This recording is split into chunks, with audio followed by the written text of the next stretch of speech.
how can we leverage something like real estate investing starting at age 26 to help us retire faster or retire with more money? We have clients who pay us on a consistent monthly retainer, but the biggest fear is like, what if every client drops off? And I sell it for, usually at this price point, at least $100,000 gain.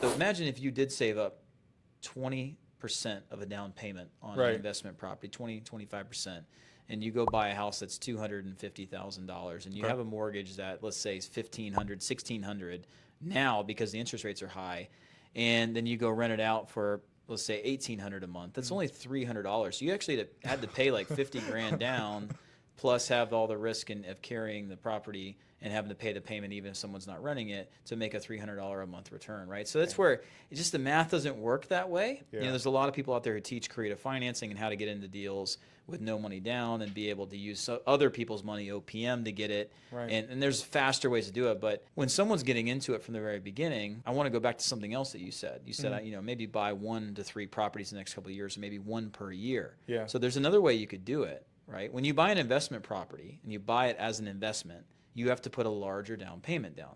You know, I mean, 20% most of the time standard for the minimum down payment for an investment property. It's a lot of cash. Which is wild. Right? But if you go buy a house to live in it, you can put a much lower down payment down. I mean, even as low as 0 down, with some areas and some price points of houses. Like there's rural development, USDA. If you were a veteran, you could do the VA. I don't like any of the 0 down loans at all. If I do 0 down, would the interest rates go up a lot more? Not necessarily. It depends on what it is. I'm not a big fan of 0 down, and I'll tell you why in a minute. But imagine if you jumped in at 3% or 5% down, which is much more obtainable.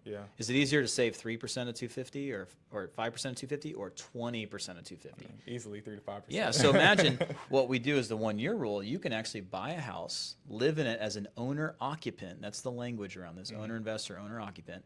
As an owner occupant, live there for a year.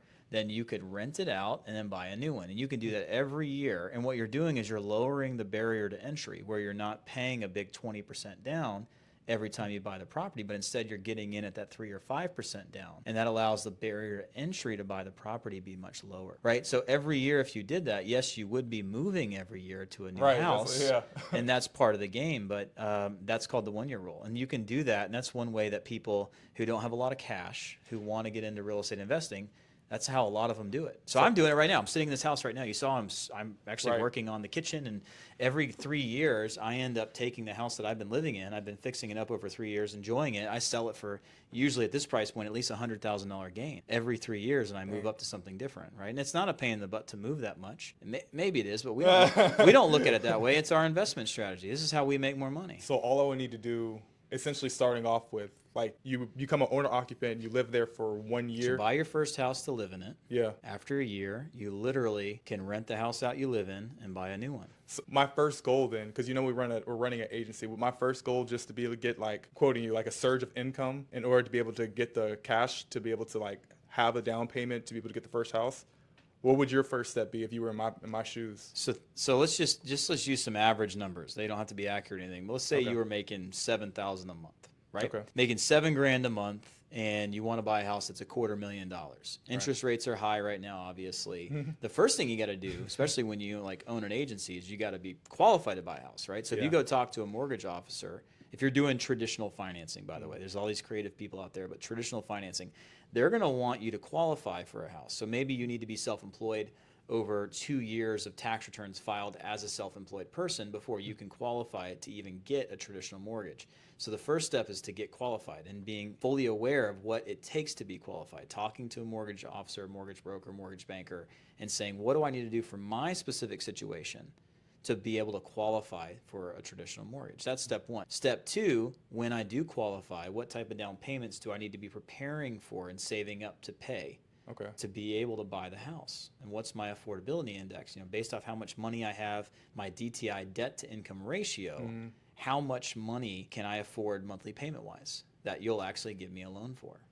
You know, so understanding all that's the first step, preparing for that. And if it's for you, maybe you've been self-employed for 2 years already, and it's like, all right, well, you've already checked that box. Now you just need to save up 10 grand and make sure your credit stays up and don't take on any more revolving debt. Like, don't go buy 2 new cars. So, and you'll be good. You know, it's more individual to you. Maybe you can help me, because I feel like I probably have a limiting belief in this, where Because like I know I keep relating back to the agency and everything, but that's really where my life has kind of been revolving around. So everything that we've been earning has been pretty much going back into buying equipment, Sure. and anything that we can to increase the value of what we can provide. Sure. And so being able to save up for a house or save up for a down payment has been more so of a It's been a struggle, I bet. Yeah. Yeah. Yeah. So, man, we can unpack this for days. There's so much to talk about. So much. Let me tell you a couple of things and ask another question, okay? Okay. What I just said doesn't change. You got to know what it's going to take and what scenario has to play out for me to be able to buy my first house. That has to be the same.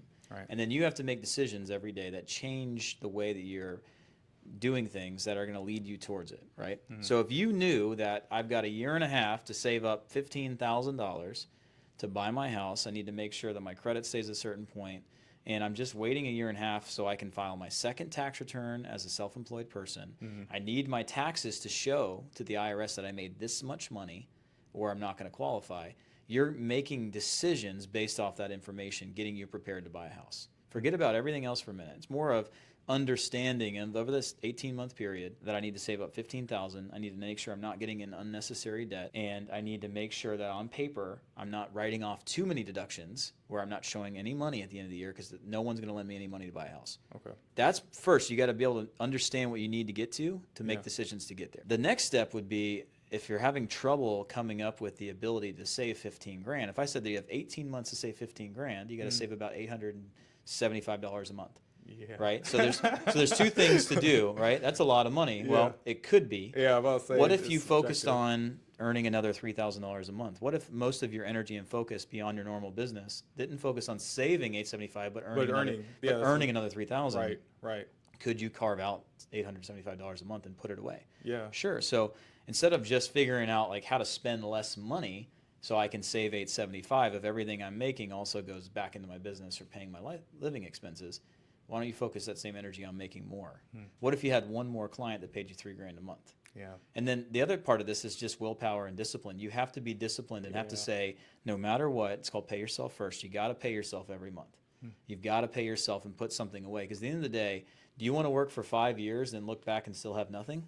No, sir. No, you don't. Because, and that's where willpower comes into play. Yeah. Like, there's all these shiny things we want to buy, and I get it. I'm not the Dave Ramsey guy. Nice guy, I'm sure. I'm not a big fan of that concept. I think that people who need Dave Ramsey need Dave Ramsey. People who have problems with self-discipline, self-control, they don't know how to spend money or save money, and they're coming up on retirement age and there's no way they're going to retire. He's like a savior to those people. But if you don't need that, you don't need it. I'm not a big fan of that necessarily for everyone, but there's a lot of truth to what he's teaching there, where if you can't be disciplined enough to put money away every month, you're never going to get what you want out of life. Wow. Right? So for me, my first thing is, like we always talk about, learn unbelievably high demand skill sets that pay unbelievable money no matter what the economy is doing that doesn't need a college degree. If you focus on investing yourself and making yourself more valuable to your clients where they pay you more money, a lot of this comes really natural.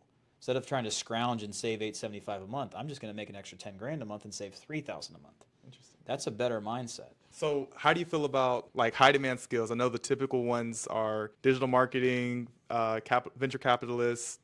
So raising capital, business acquisitions, content creation, digital marketing, high ticket sales, leveraging AI, creating leads. How do you feel about the content creation as a high demand skill now, like in 2023, as opposed to as it used to be? I think it's more of what problem are you solving for people with money at the end of the day. If you want to make more money and you work for yourself and you provide a service to the market, it's pretty simple. I want to make money and get paid for making richer people and solving their problems than working with people with a lot less money. Like you choose the clients you go after. So am I going to go and try to pull on clients that are barely making it and I'm going to help them build their business? No. Right. I'm going to only work with really established businesses that really find value and they make a ton of money off the content I'm creating because they're willing to pay more for it. Please consider watching my Surges of Income video where I explain it in detail. You can click this button here and get to the video. Also, if you have some questions, you have some comments, please let me know. I want to hear from you. Do you want to be mentored live by me on my podcast? Let me know in the comments below. Watch that video on Surges of Income, and I will see you in the next video.